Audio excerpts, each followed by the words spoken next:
Feliz tarde, amigos. Bienvenidos a su espacio Venezuela Empresarial por Unión Radio 105.3 FM. Todo el tiempo, en todas partes. Les habla, como siempre, Mari Menuto, CNP 8082, certificado de locución 28777. Estamos bajo la producción de Zenaida Gamarra, Josber Morales en los controles. Les vamos a invitar de una vez a visitarnos desde este momento nuestra agencia de noticias www.venezuelaempresarial.com.be y a seguirnos en Twitter, @BE-Piso-Empresarial. Piso Empresarial. Nos interesan sus comentarios, sus preguntas, sus consultas. Hay tantas, pero tantas cosas en esta sociedad donde cada vez estamos más desinformados, más confundidos, con niveles de incertidumbre grandísimos, donde nuestro principal medio de información se ha convertido en nuestros smartphones, los que todavía no lo tenemos dañado, no lo robaron, podemos mantenerlo. Levantamos ese teléfono, abrimos WhatsApp y nos cae enseguida una ola impresionante de información, no siempre verificada, no siempre bien consultada. No sabemos si son verdades o mentiras, no sabemos cuál es el tratamiento que se da a la información y entonces, por supuesto, cualquier cantidad de diatribas estériles, como digo yo, en esos grupos de WhatsApp.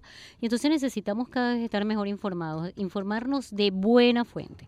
Y por supuesto, nuestra emisora, y ustedes lo saben, porque además vivimos un apagón de tantas horas, seguimos viviendo muchísimas horas y que de racionamiento, pero ya no sabemos si eso es racionamiento, si eso es apagón, si eso es, no sabemos qué es, venganza, le hicimos algo, no sé.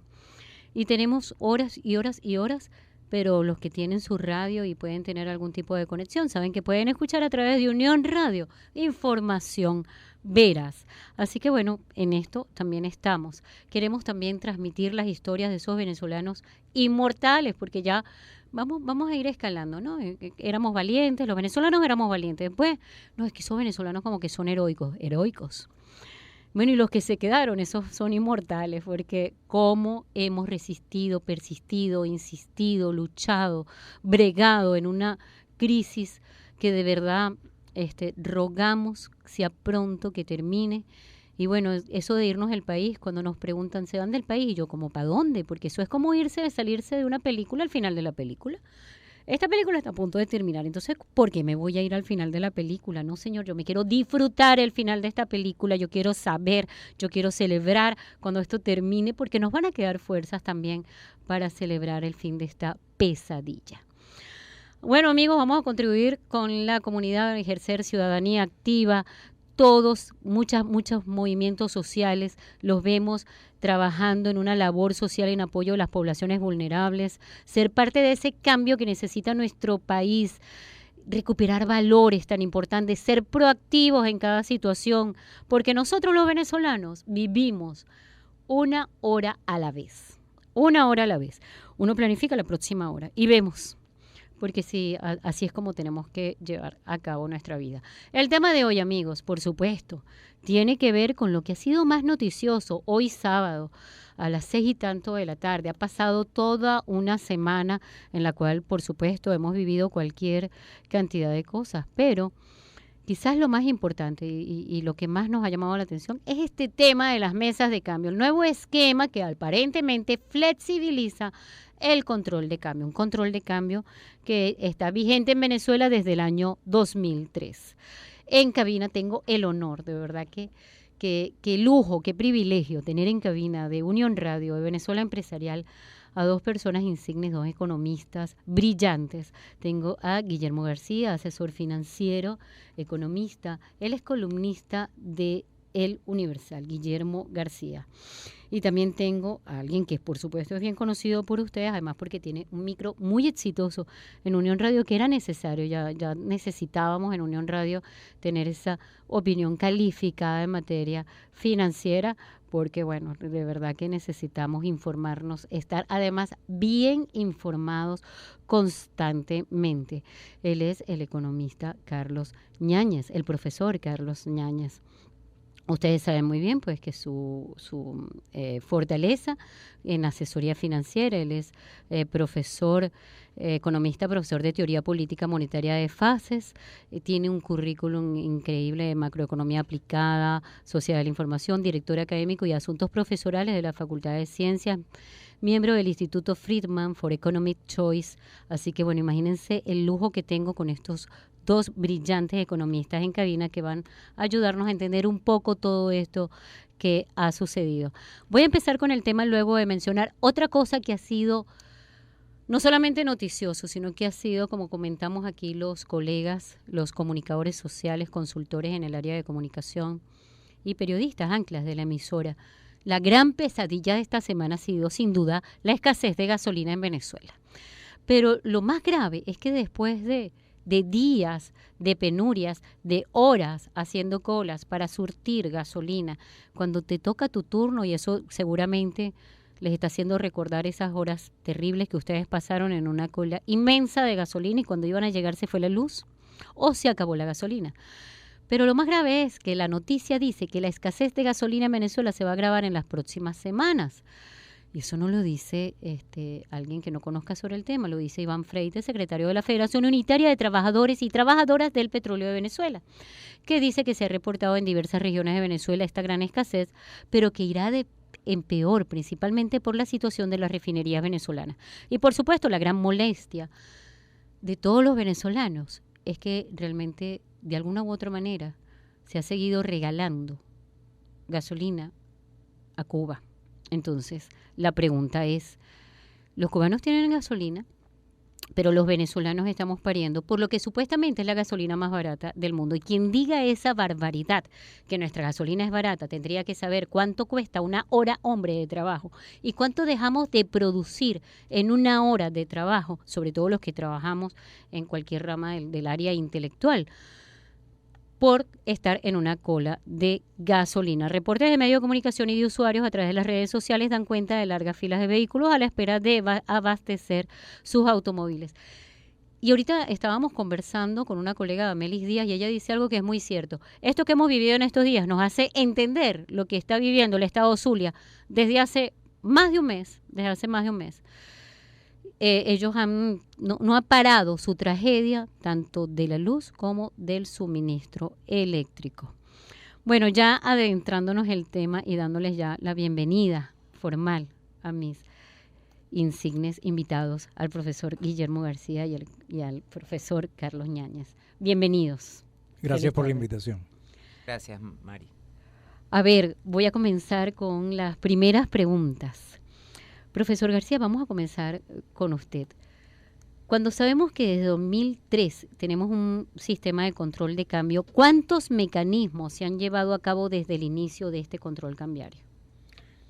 Bueno, desde 2003 cuando se aplica el control, se establece el control de cambio, bueno, el gobierno, tanto el presidente Chávez como el presidente Maduro, han venido estableciendo esquemas basados en todos en controles y en buscar también mecanismos quizás no muy ortodoxos, como en el caso, por ejemplo, del SIDME, en el caso del DICON, donde es una combinación, en el caso del SIDME fue una combinación de emisiones de deuda pública, en este caso emitidos en dólares, con bonos tanto de la República como bonos de PDVSA, y que tenían la posibilidad del pago en bolívares. Y esta posibilidad de pago en bolívares, dentro de un mercado quizás muy poco,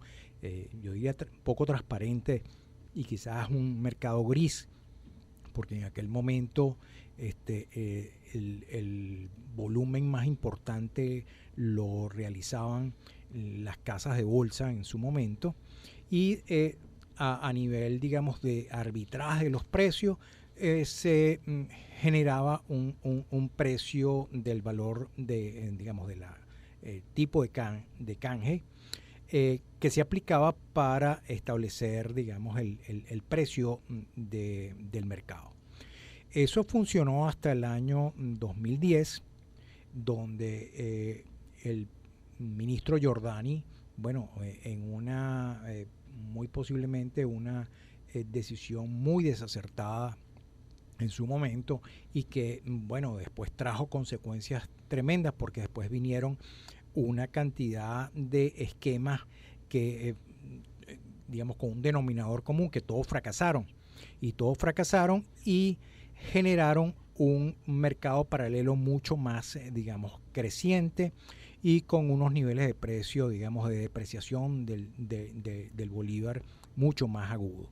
Entonces, hablar de cuántos esquemas, podríamos citar quizás 4 o 5 esquemas, hasta el último, digamos, el último esquema que vino en varias versiones, porque el DICOM fue primero el DICOM 1, el DICOM 2, el DICOM 3, después el DICOM con canasta de monedas, hasta el último DICOM que tuvo, digamos, realmente muy poca vida, duró apenas menos de un año y que desapareció y murió para dar, digamos, vida a este nuevo esquema, digamos, de las mesas de cambio, donde, bueno, hemos tenido una semana ya con este esquema, donde sigue, a pesar, digamos, de que se iniciaron actividades o, digamos, se implementó el esquema para el inicio del día lunes.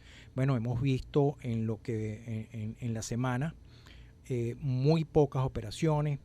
Hay una gran desinformación incluso dentro de las instituciones financieras. No todas las instituciones financieras están participando en el esquema. Hay todavía algunas instituciones bancarias que no están muy ávidas en entrar en el proceso, están como esperando para ver cómo, digamos, cómo se desenvuelve esta situación con las otras instituciones financieras. Sí, terrible, porque además ha sido un panorama incierto de condiciones. Sí, no, y además creo que y lo esbozaba el profesor Ñáñez hace unos días en una conferencia donde participamos, que, bueno, ¿qué mercado puede llamarse un mercado eficiente cuando simplemente no hay oferta? Y yo creo que eso es lo que está pasando en este momento. Hay mucha gente que quizás está demandando, pero hay pocos oferentes. Y en el caso de las instituciones financieras, que incluso como fue planteado el esquema a las instituciones financieras, se les puso presión desde el Banco Central de Venezuela para que dentro de su esquema de manejo de tesorería, donde dentro de esas grandes tesorerías de los bancos hay un porcentaje que por ley puede llegar hasta el 15% del patrimonio en moneda dura, y donde esa composición de ese 15% hay, digamos, hay dinero en efectivo, hay cash, pero ese es mínimo, y el resto es básicamente bonos. Casi todos son bonos de la República y bonos de PDVSA en su gran mayoría, y algunos otros bonos de mercados emergentes. Entonces, la presión que en un momento determinado quizás le colocó el Banco Central de Venezuela a los bancos a través de sus tesorerías para que vendieran posiciones de lo que ya tienen, yo dudo que los bancos, los grandes bancos, Banco Mercantil, Banesco, las grandes instituciones, vayan a querer salir muy agresivamente a vender sus posiciones a los clientes. Entonces, yo veo que hasta el momento, en esta semana, el esquema creo que no ha funcionado. Así es. Bueno, esa es la apreciación de muchísimos expertos y por eso es que trajimos este tema en Venezuela Empresarial. De hecho, esta semana, tal como lo refirió Guillermo García, estuvimos en la Asociación de Ejecutivos del Estado de Carabobo en un conversatorio interesantísimo que se nos llenó la Asociación de Ejecutivos. Superó cualquier expectativa de convocatoria de tanta incertidumbre que existe todavía en torno a este tema. Vamos a unos breves mensajes comerciales en Venezuela Empresarial. Ya vamos a regresar con el profesor Carlos Ñáñez para que nos dé su opinión acerca de este tema. Se levanta el control cambiario, se flexibiliza, esto va a funcionar. Vamos a ver qué dicen los expertos en Venezuela empresarial.